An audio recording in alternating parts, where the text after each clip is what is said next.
साल 2018 में विधि आयोग की तरफ से तैयार किए गए मसौदा सिफारिश में एक देश एक चुनाव की वकालत की गई थी।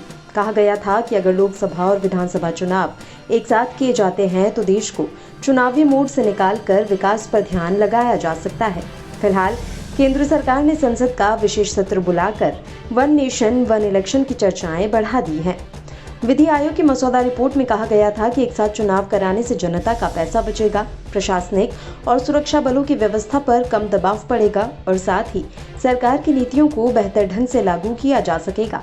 ये भी कहा गया था कि लोकसभा और विधानसभा चुनाव साथ होने के चलते लगातार चुनाव की प्रक्रिया से निकलकर देश विकास से जुड़ी गतिविधियों पर अपना ध्यान लगा सकेगा।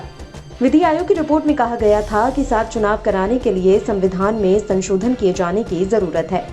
इसमें representation of the people act 1951 प्रावधानों में भी संशोधन की बात कही गई थी ताकि उपचुनावों को भी साथ कराया जा सके। जानकारों का मानना है कि अगर एक देश एक चुनाव लागू किया जाता है तो संविधान के कम से कम 5 अनुच्छेदों में संशोधन करना होगा।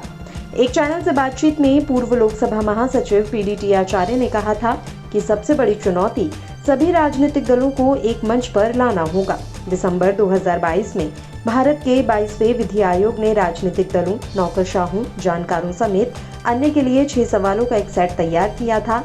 हालांकि अब तक फाइनल रिपोर्ट पेश नहीं की गई है। खास बात है कि साल 1951, 52, 1957, 1962 और 1967 में देश में विधानसभा और लोकसभा चुनाव साथ ही हुए हैं। हालांकि उसके बाद साल 1968 और 1969 में कुछ विधानसभाओं और 1970 में लोकसभा भंग होने से हालात बदले। साल 1983 में भारत निर्वाचन आयोग यानी ECI ने एक साथ चुनाव कराए जाने का प्रस्ताव दिया था। इसके बाद विधि आयोग की तरफ से भी 1999 की रिपोर्ट में भी एक चुनाव की बात का जिक्र किया गया था।